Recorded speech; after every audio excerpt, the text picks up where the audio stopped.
Amém. Boa noite, queridos. Boa noite, a graça e a paz de Jesus.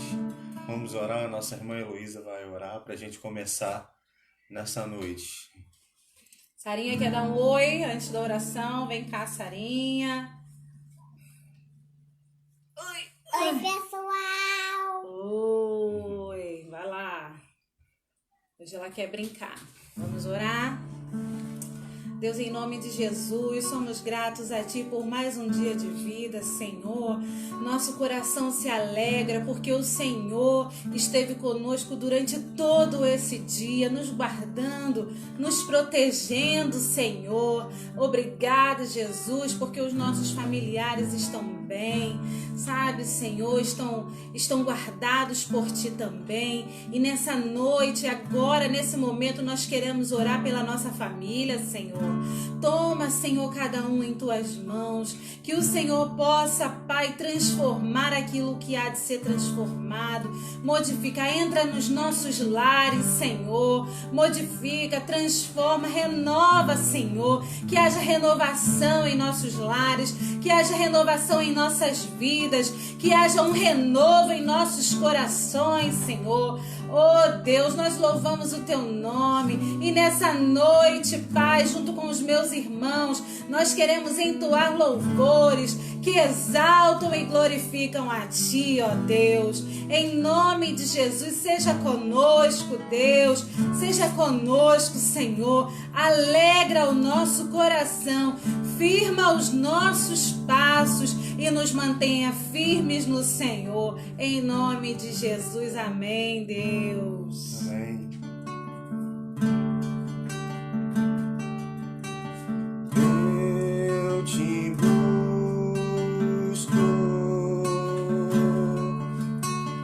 eu te busco, com fogo em meu coração.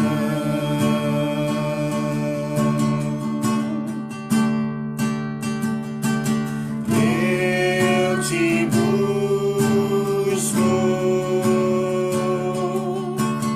eu te busco, recebe a minha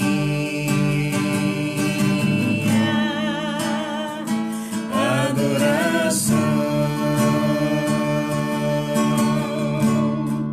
Te anelo e te preciso, te amo mais que ao meu ser.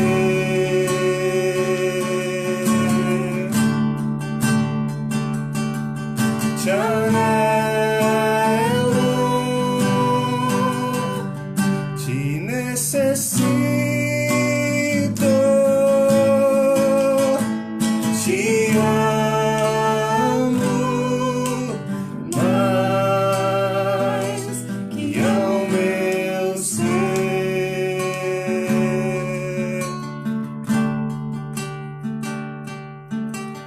Eu te busco,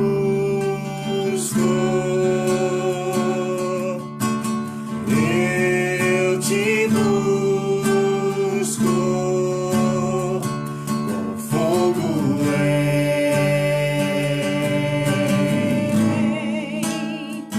meu coração.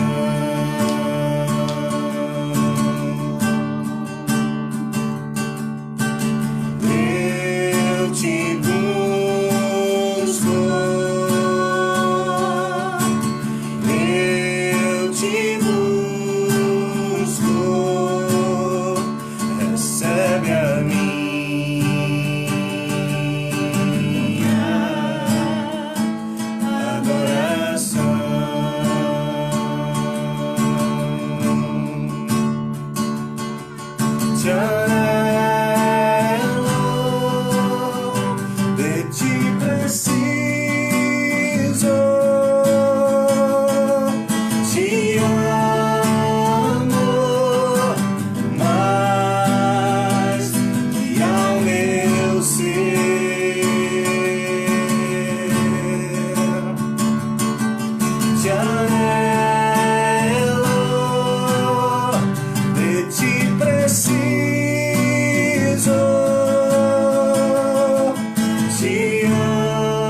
exaltamos o Teu nome na beleza da Tua santidade, Pai.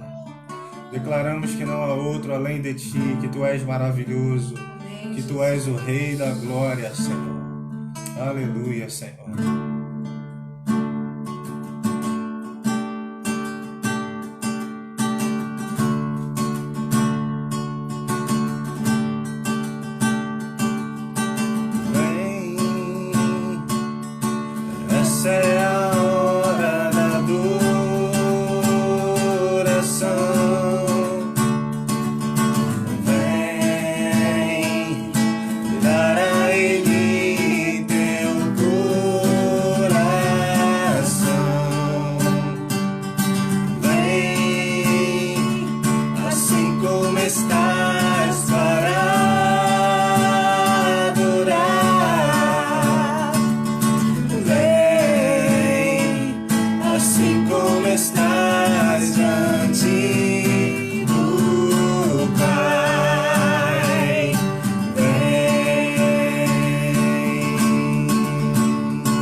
Amém, glória a Deus. Eu queria orar nessa hora pelos aniversariantes da semana. Eu vou pedir a Elô para orar novamente.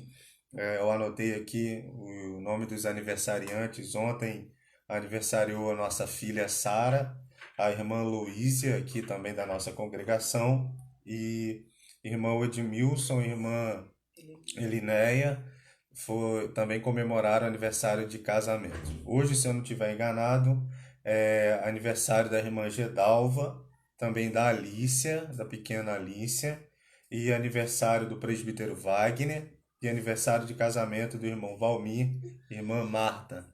Nós iremos orar por esses irmãos nesse momento. A irmã Heloísa vai orar, agradecendo a Deus por mais um ano de vida que foi dado aos nossos irmãos. Amém. Jesus, nós te somos gratos, ó Deus, porque Tu és um Deus tremendo e o Senhor não cansa de ser bom, ó Deus. O Senhor não cansa, Pai, de ser abençoador, de ser agraciador, e é por isso que nessa noite a gente te louva e te agradece por tantos aniversários que aconteceram ontem e hoje. Nós agradecemos a Ti, Pai, porque mais um ano que o Senhor concede a essas pessoas na Tua presença, Senhor. Ó Deus, a Sara, a Luísia, a Gedalva e a Alícia e o presbítero Wagner, Senhor, nós somos gratos a Ti pela vida dessas pessoas, Senhor, porque o Senhor tem guardado, protegido, livrado de todo mal, Senhor. Ó Deus, somos gratos a Ti também, ó Deus, pela união do diácono Edmilson e da Elinéia, Senhor, do irmão Valmir, da irmã Marta, Senhor Deus, dois casais, Senhor, que a gente pode ver o Senhor na união, que tem se mantido fiéis a Ti como um casal, Senhor. Obrigado, Jesus. Senhor, em meio a tantas notícias ruins, a gente tem coisas boas para celebrar e a gente te agradece, Senhor, pela união desses casais. A gente te agradece porque foi mais um ano de luta, foi mais um ano de vitória, foi mais um ano de união, Senhor, e mais um ano de bênção, porque assim o Senhor tem nos abençoado, Senhor. Cada dia, cada respirar, cada falar é bênção Tua, é o Senhor quem dá. Ó Deus, obrigado por tantas dádivas que o Senhor tem concedido. Obrigada, Jesus. Amém, Pai. Sobre toda a terra Tu és o Rei, sobre as montanhas e o pôr do sol, uma coisa só, meu desejo é reinar de novo em mim, reinar em mim, com o Teu poder, sobre a escuridão, sobre os sonhos meus. Tu és o Senhor de tudo que sou. Vem reinar em mim, Senhor.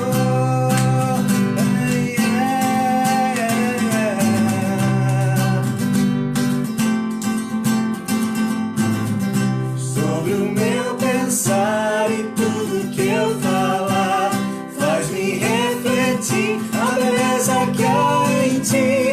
Tu és para mim mais que tudo aqui. Vem reinar de novo em mim, reinar em mim, com o Teu poder, sobre a escuridão, sobre os sonhos meus. Tu és o Senhor de tudo que sou. Vem reinar em mim, Senhor.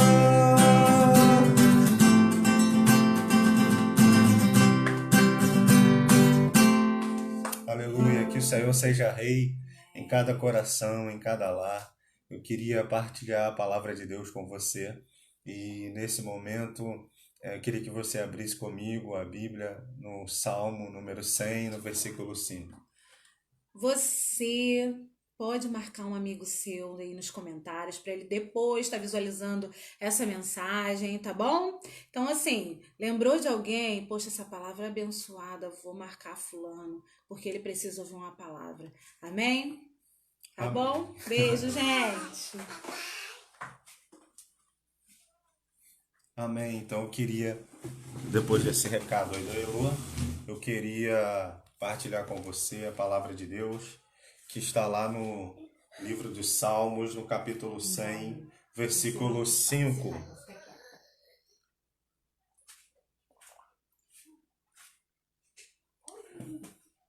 Então, livro de Salmos, no capítulo 100, versículo 5, diz assim a palavra do Senhor.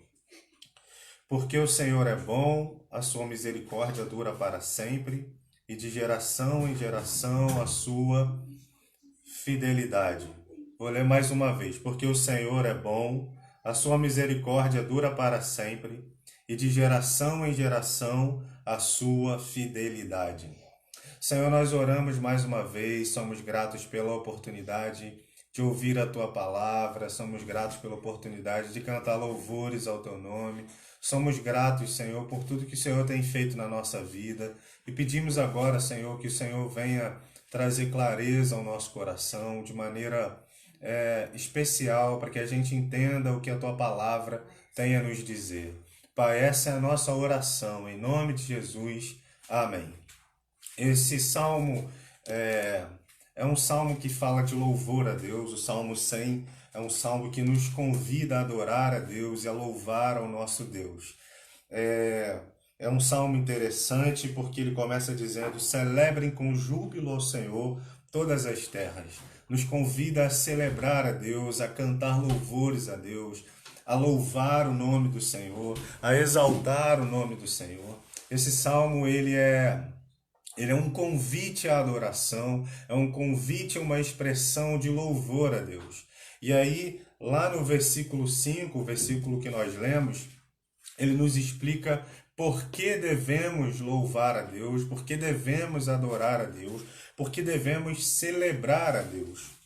O nosso Deus é um Deus que merece adoração. E aí ele explica isso nos falando do caráter de Deus. Ele diz que devemos adorar a Deus por causa do seu caráter, por quem ele é. E aí ele coloca aqui 3 atributos do caráter de Deus, 3 atributos da pessoa de Deus que eu gostaria de pensar com você nessa noite. O primeiro atributo de Deus que o salmista nos faz refletir ou nos dá como motivo para adorar a Deus é que Deus é bom. Ele diz: o Senhor é bom. Versículo 5, Salmo 100, versículo 5. Porque o Senhor é bom e a sua misericórdia dura para sempre, de geração em geração a sua fidelidade. Porque o Senhor é bom. Então, um dos atributos de Deus, uma característica de Deus, do ser de Deus, é que Deus é bom.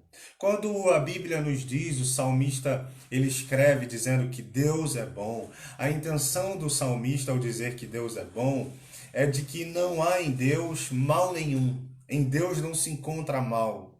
Tudo que ele faz é muito bom. O Gênesis, no capítulo 1, o versículo 31, quando Deus acaba a criação, depois que Deus cria toda a criação, ele termina o 6º dia de seu trabalhar na construção de toda a criação. O texto diz, Gênesis 1, versículo 31, Deus viu tudo o que havia feito, e eis que era muito bom. Deus é bom e tudo que ele faz é bom. O teólogo John MacArthur, ele disse que Deus é a fonte de toda a bondade. E não só é a fonte de toda a bondade, como ele é o perfeito exemplo de toda a bondade. Uma vez eu estava ouvindo um pregador, e esse pregador ele falava ali da passagem em que Deus se revela a Moisés, em que Deus está falando com Moisés, e Moisés então diz assim para Deus: deixa-me ver a sua glória. É aquele episódio em que Moisés está lá no alto do monte, e ele ora a Deus e diz assim: Deus, não me faça sair daqui se a tua presença não for comigo. Porque Deus tinha dito a Moisés: Moisés, vá em direção à terra prometida, eu darei a terra a vocês, a minha promessa eu cumprirei a vocês, mas eu não irei no meio de vocês, porque esse povo é um povo de dura cerviz. Deus estava dizendo: esse povo é um povo turrão, é um povo teimoso, então eu não irei no meio de vocês. E aí Moisés, então, em oração, em conversa com Deus, ele diz: Deus, se o Senhor não for conosco, eu não arredo o pé desse lugar. Porque como saberão as outras nações que o Senhor é bom? Como as outras nações vão saber da tua bondade se o Senhor não for no meio do seu povo? O que as outras nações vão pensar a respeito do Senhor? Moisés eu irei com o povo. E aí Moisés não para por aí, Moisés era abusado na oração, ele então diz assim, Senhor, então peço mais um favor, eu rogo-te que o Senhor me mostre a sua glória, deixa eu ver a sua glória, deixa eu ver a sua face. E aí Deus diz a Moisés, Moisés, ninguém verá a minha face e viverá. Mas vamos fazer o seguinte, eu vou te colocar sobre a penha da rocha, você vai ficar ali, eu vou passar e você vai me ver pelas minhas costas. E aí a Bíblia diz que lá no livro de Êxodo, que Moisés então fica nesse lugar e que Deus passa e que ele vê Deus pelas costas. E aí ele vê toda a bondade de Deus. Esse pregador disse no dia que eu estava vendo-o pregar que toda a bondade de Deus que Moisés viu, ele desconfiava que a visão que Moisés tem é da cruz do Calvário.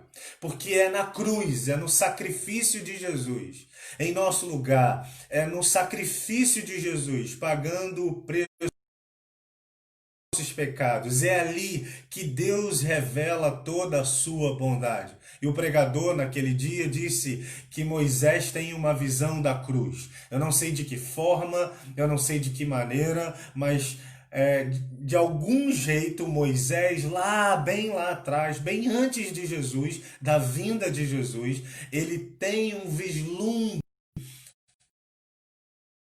na revelação da bondade de Deus na cruz do Calvário. Deus é bom. Deus é bom. A Bíblia diz que Ele é bom. O Senhor é bom. É o texto que acabamos de ler. Um exemplo da bondade de Deus que eu gostaria de compartilhar com você nessa noite está na história de um homem que viu a bondade de Deus sendo manifestada na sua vida. Porque não apenas sabemos que Deus é bom, mas Deus quer que a gente experimente essa bondade. A própria Bíblia, o próprio Deus nos convida, ele diz assim, vinde e vede, provai e vede que o Senhor é bom. Então Deus nos chama para experimentar essa bondade dele. Esse Deus que é bom, a mergulhar, a experimentar a bondade dele. E aí Deus manifesta a bondade na vida de um homem que tinha a sua vida assim, uma história totalmente sofrida. Esse homem, quando tinha 5 anos de idade, ele recebe a notícia, ele era uma criança, estava no colo da sua ama, da sua babá, e então chega um soldado do exército de Israel com uma notícia de que o pai e o avô desse menino morreram. O nome desse menino é Mefibosete. Lá no segundo livro de Samuel, no capítulo 4, a Bíblia diz que esse menino tinha 5 anos de idade. E que quando essa notícia chega na casa daquele menino, a ama daquele menino que estava com ele no colo, sabe que esse menino agora é órfão. Ele perdeu o pai, ele perdeu o avô numa batalha, numa guerra. E essa ama então deixa esse menino cair. E aquele menino que agora é aleijado, que era órfão, aquele menino que era órfão, agora é também aleijado. Ele cai, quebra a perna e fica com uma falha, ele se torna aleijado. A Bíblia diz que o tempo passa e então ele que era herdeiro do rei Saul, ele era neto do rei Saul, então vai viver de favor. Ele vai morar lá em Lodebar. E eu queria que você, se você tiver sua Bíblia aí, lesse comigo essa história. Segundo o livro de Samuel, no capítulo 9. Se você puder abrir comigo, se não, ouça a leitura. Segundo o livro de Samuel, capítulo 9. É quando a bondade de Deus alcança a vida de Mefibosete. Diz o texto, segundo o livro de Samuel, capítulo 9, a partir do versículo 1, diz assim: Um dia Davi perguntou: será que resta ainda alguém da família de Saul, para que eu use de bondade para com ele por causa de Jonatas? Havia um servo na casa de Saul, cujo nome era Ziba. Chamaram-no, pedindo que viesse falar com Davi. O rei perguntou: Você é Ziba?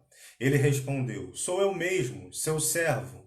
Então Davi perguntou: existe mais alguém da família de Saul para que o use da bondade de Deus para com ele? Preste atenção no que diz o versículo 3. Vou ler mais uma vez. Existe alguém da família de Saul para que eu use da bondade de Deus para com ele? Ziba responde: ainda existe um filho de Jonatas, aleijado de ambos os pés. Então o rei perguntou: e onde está ele? Ziba respondeu: ele está na casa de Maquir, filho de Amiel, em Lodebar. Então o rei Davi mandou trazê-lo de Lodebar, da casa de Maquir, filho de Amiel. Quando Mefibosete, filho de Jonatas, filho de Saul, chegou diante de Davi, inclinou-se, prostrando-se com o rosto em terra. E Davi disse: Mefibosete. Ele respondeu: aqui estou, às suas ordens. Então Davi lhe disse: não tenha medo, porque serei bondoso com você por causa de Jonatas, seu pai. Vou restituir a você todas as terras de Saul, seu pai, e você comerá sempre à minha mesa. Então Mefibosete se inclinou e disse: quem é este seu servo para o que o meu senhor tenha olhado para um cão morto como eu? Então Davi chamou Ziba, servo de Saul, e lhe disse: tudo que pertencia a Saul e a toda a casa dele, eu dei ao neto de seu senhor. Você, seus filhos e seus servos cultivarão a terra para ele, e recolherão os frutos para que a casa de seu senhor tenha o que comer. Porém Mefibosete, neto de seu senhor, comerá sempre à minha mesa. Ziba tinha 15 filhos e 20 servos. Ziba disse ao rei: farei tudo o que o rei, meu senhor, ordena a este seu servo. E assim Mefibosete passou a comer à mesa de Davi como um dos filhos do rei. Mefibosete tinha um filho pequeno chamado Mica. Todos os que moravam na casa de Ziba eram servos de Mefibosete. Mefibosete morava em Jerusalém porque comia sempre à mesa do rei. Ele era coxo de ambos os pés. Essa é a história desse menino. É uma história marcada pela dor. É uma história marcada pelo sofrimento. É uma história marcada por angústias. É uma história marcada por perdas. É uma história marcada pela orfandade. É uma história marcada pela miséria. É uma história marcada por favor, viver de favor na casa dos outros. Ele perdeu tudo que tinha. Ele perdeu saúde, perdeu o pai, perdeu a família, perdeu o direito, a coroa. Ele era herdeiro de Saul, poderia sentar-se ao trono, mas Deus tirou o trono de Saul e deu o trono a Davi. Davi, então, aqui nesse texto, nós precisamos olhar para essas escrituras aqui, para entender que Davi é o representante de Jesus, que Davi aqui é uma pré-figura de Jesus, uma pré-figura, é um arquetipo de Jesus, é uma tipologia de Jesus, ou seja, uma tipologia de Deus. Davi representa Deus. E é por isso que Davi, ele diz: existe alguém da casa de Saul para que eu use da bondade de Deus. Ou seja, Davi é o representante de Deus. É alguém por quem a bondade de Deus passa por ele para alcançar Mefibosete. A história desse jovem, desse homem, é transformada quando a bondade de Deus alcança a vida dele. A bondade de Deus alcança ele em sua orfandade. A bondade de Deus alcança ele em sua miséria. A bondade de Deus alcança ele em seu lugar escondido, onde ele estava, escondido, longe de tudo e de todos. Mas a bondade de Deus alcançou aquele homem. Mefibosete foi alcançado pelo Deus que é bom. A bondade de Deus alcança Mefibosete. Um homem miserável. E não apenas miserável, mas ele se vê miserável. com a sua autoestima lá embaixo. Porque quando o rei Davi chama ele diante da presença do rei, ele diz assim: quem sou eu? O rei chama ele e diz assim: Mefibosete, eu vou usar de bondade com você, vou restituir as terras do seu avô, as terras da sua família, eu vou restituir a você. Mas Mefibosete diz assim: quem sou eu, rei, para o senhor lembrar de mim? Eu sou um cão morto. Ele se achava menos do que nada. Ele se via como menos do que nada. Ele se via como alguém que não tinha valor. Ele se via desvalorizado. Ele se via miserável demais. Ele olhava e o diagnóstico que ele tinha dele mesmo era terrível. Porque cão, no conceito judaico, é uma coisa insignificante demais. Ser tratado como um cão era desprezível na cultura judaica, na cultura do israelita. E ele então se denomina um cão. Ele diz: eu sou um cão, e não apenas um cão, eu sou um cão morto. Eu não sirvo para nada, eu não presto para nada, mas a bondade de Deus alcança Mefibosete. Tira ele da sua orfandade, tira ele da sua miséria, tira ele da sua autocomiseração, porque ele é alguém que tem autocomiseração. Ele olha para ele assim: tadinho de mim, pobrezinho de mim, tadinho, eu não posso nada, eu tô aqui largado e esquecido. Mas a bondade de Deus arranca Mefibosete da sua autocomiseração. A bondade de Deus muda a história desse homem. Ele tem suas terras restituídas e ele vai sentar na mesa do rei. Porque a bondade de Deus nos coloca na mesa de Deus. A bondade de Deus nos coloca em comunhão. Mesa é lugar de comunhão. O judeu não colocava qualquer um à sua mesa, porque a mesa é o lugar de repartir o pão, é lugar de partilha, é lugar de partilhar a vida. A mesa é o lugar de intimidade, a mesa é o lugar de comunhão. A bondade de Deus coloca o homem mais miserável, o homem na situação mais difícil que for, na mesa de Deus. Quando a bondade de Deus alcança esse ser humano que se vê desvalorizado, que vê a sua vida em desvalia, a bondade de Deus valoriza a vida desse homem. Porque a vida de cada ser humano vale o sangue de Jesus. A Bíblia diz lá em Apocalipse, capítulo 4, se eu não estiver enganado, que Jesus comprou gente de toda tribo, povo, língua e nação para o nosso Deus. Nós fomos comprados, a nossa vida tem valia, a nossa vida tem valor imensurável, porque valeu cada gota de sangue de Jesus de Nazaré.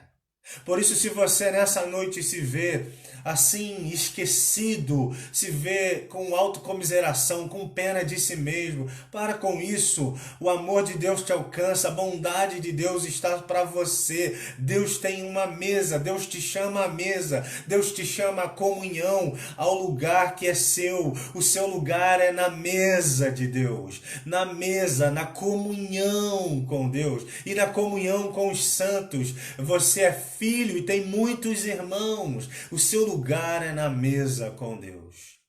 Mefibosete teve sua história mudada, porque a bondade de Deus alcançou Mefibosete. O Salmo diz que o Senhor é bom. O Salmo 100 diz: o Senhor é bom. Esse é o primeiro atributo de Deus.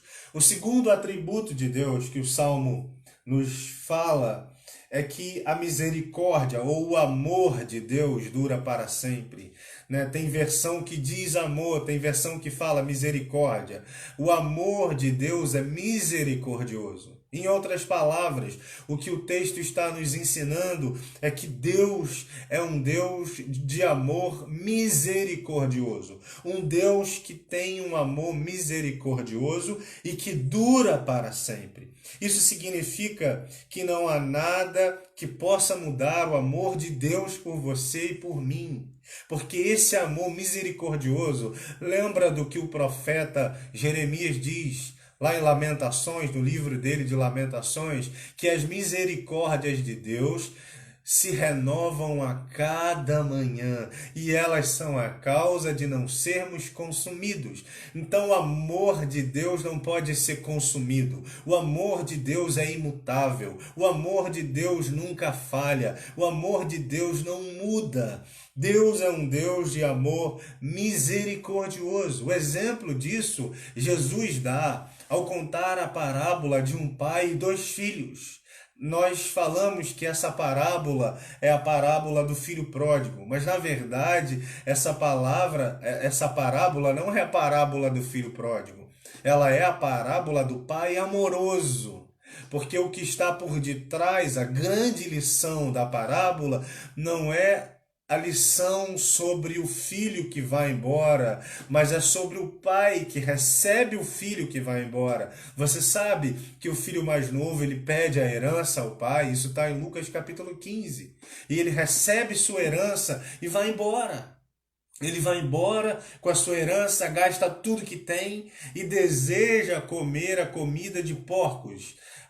Ele deseja comer as alfarrobas, comida que era dada aos porcos. Você lembra que Jesus está contando essa parábola para os fariseus, para os líderes religiosos. Eles eram judeus e na cultura judaica, na religião judaica, o porco é um animal impuro. Um judeu não se aproximava de porcos, porque o deixava impuro para adoração a Deus, para o culto no templo a Deus.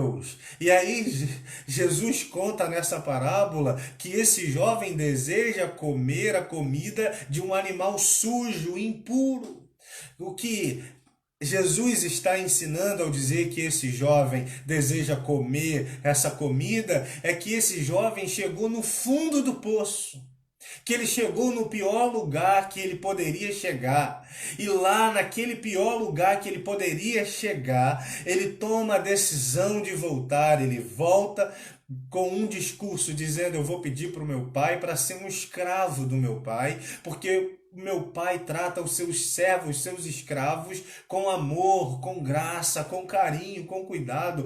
Ele dá o que comer, ele dá o que vestir, ele dá um teto para dormir, uma cama para dormir. Voltarei para a casa de meu pai e direi: pai, eu pequei contra os céus e contra ti.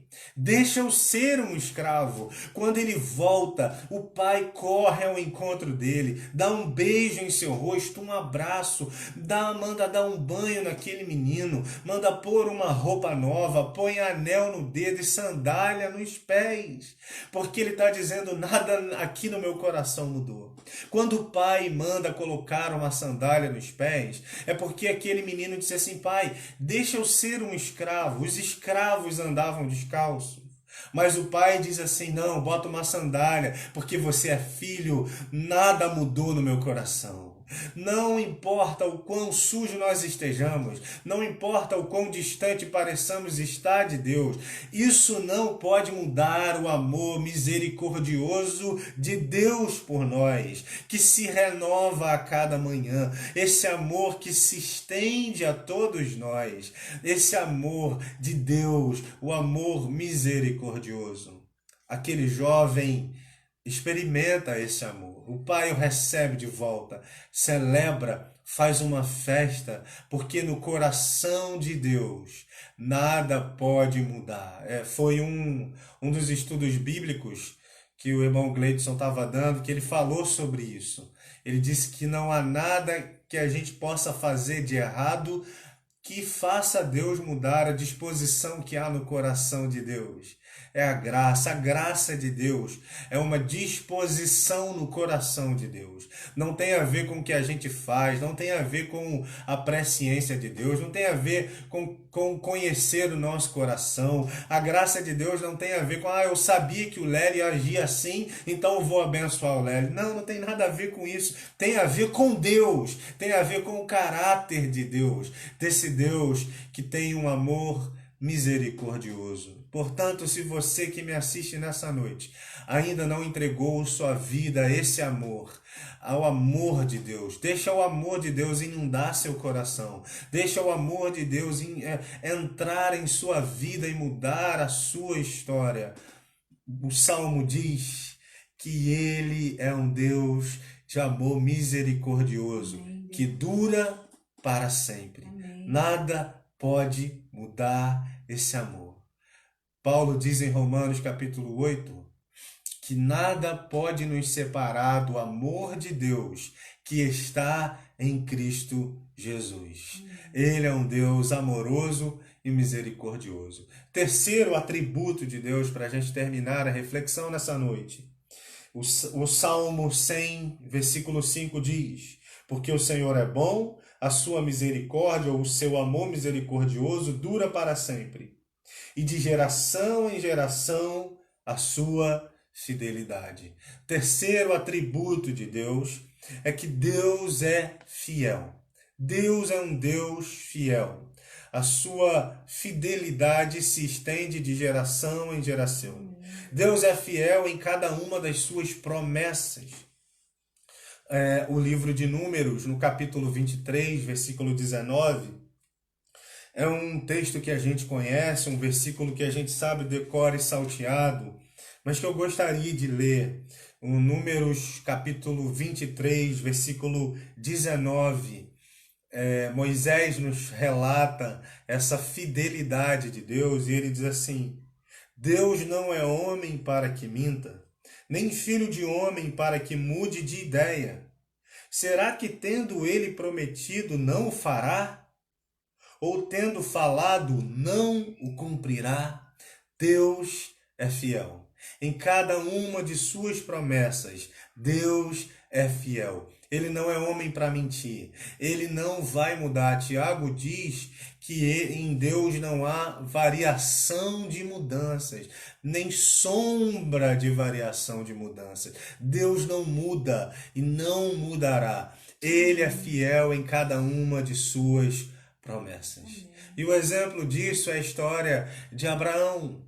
Deus, ele visita Abraão. Não sei de que forma Deus falou com Abraão. Também não me preocupo se Deus se materializou e apareceu e falou com Abraão. Se Abraão dormiu e Deus falou com ele em sonho. Se Abraão estava um dia andando na sua casa e ele teve uma impressão em seu coração, um sentimento no coração, ou uma voz audível, isso não importa. O que importa é que a Bíblia fala que Deus falou com Abraão e fez a ele promessa e disse que daria um filho a Abraão.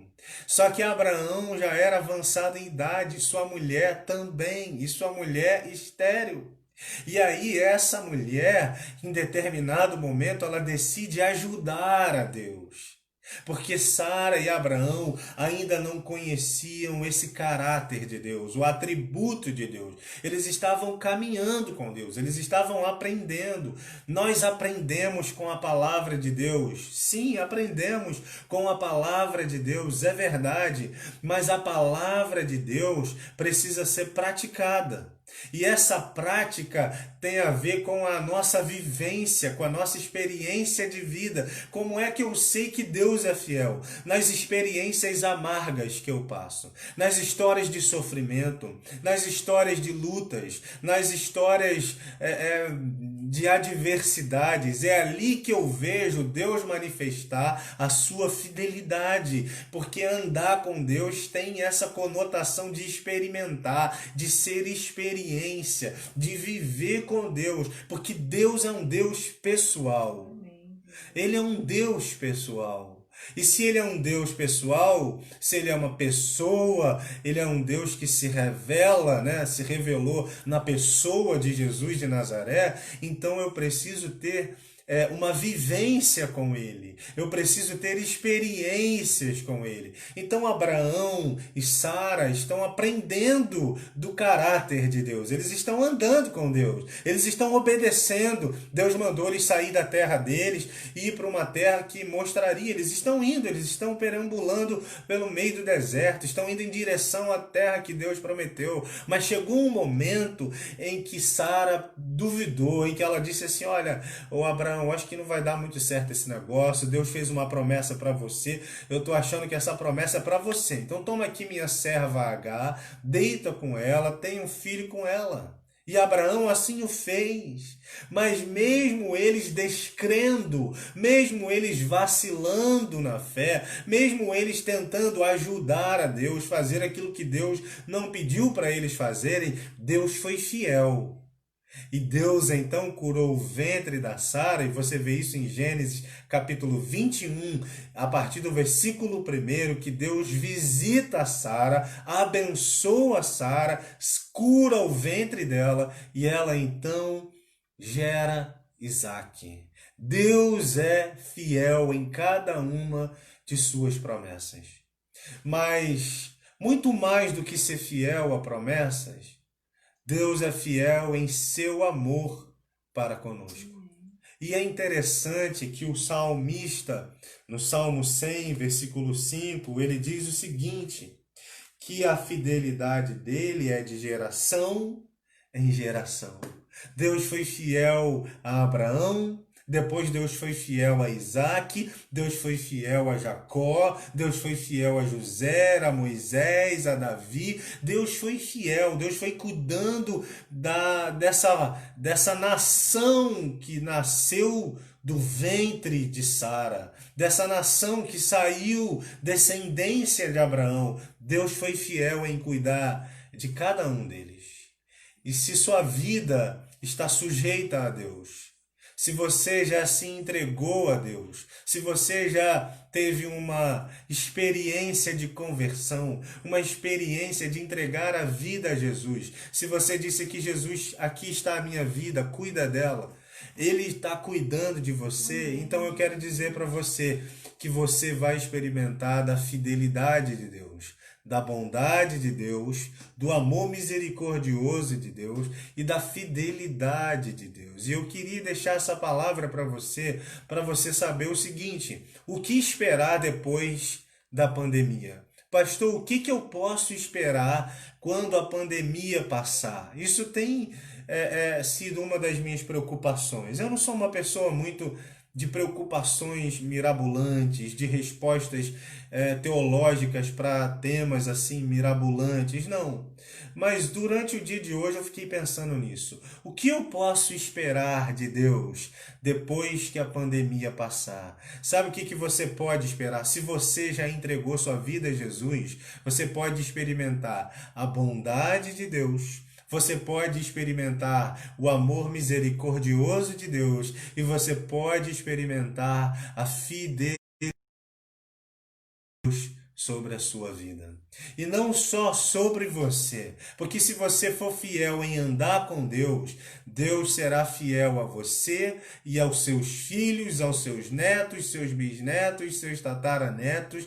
Sua família de geração em geração irá experimentar a fidelidade de Deus. O que você espera? Pastor, eu não sei, eu estou preocupado, eu não espero nada.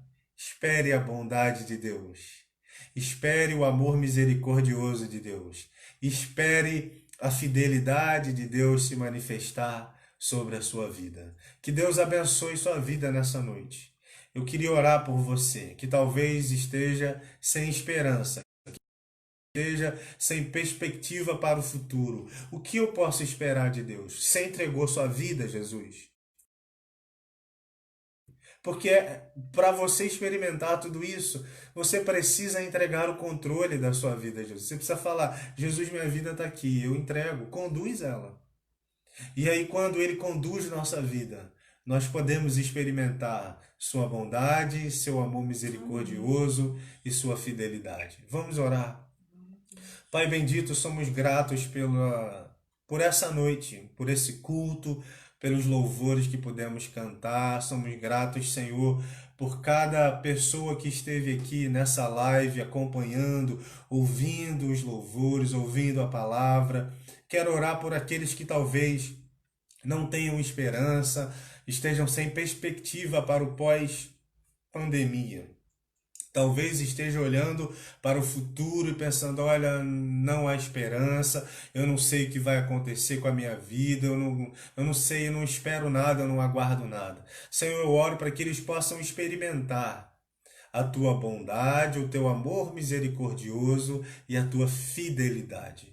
Que a tua bondade alcance aqueles que estão vivendo uma vida como a de Mefibosete, esquecidos, largados, experimentando a orfandade, experimentando a miséria. Que a bondade do Senhor encontre essas pessoas, Pai, no nome de Jesus. Levanta homens e mulheres como Davi, que serão canais da tua bondade para essas pessoas que precisam, que estão sofrendo de autocomiseração, que estão se achando tadinhas, que estão se achando sem valia, sem valor. Senhor, que a tua bondade alcance essas pessoas. Eu oro para que o teu amor misericordioso alcance e salve a vida dessas pessoas. Eu oro para que a tua fidelidade esteja sobre cada um. Essa é a minha oração nessa noite. Em nome de Jesus. Amém. Deus abençoe sua vida. Nós vamos ficando por aqui. Queremos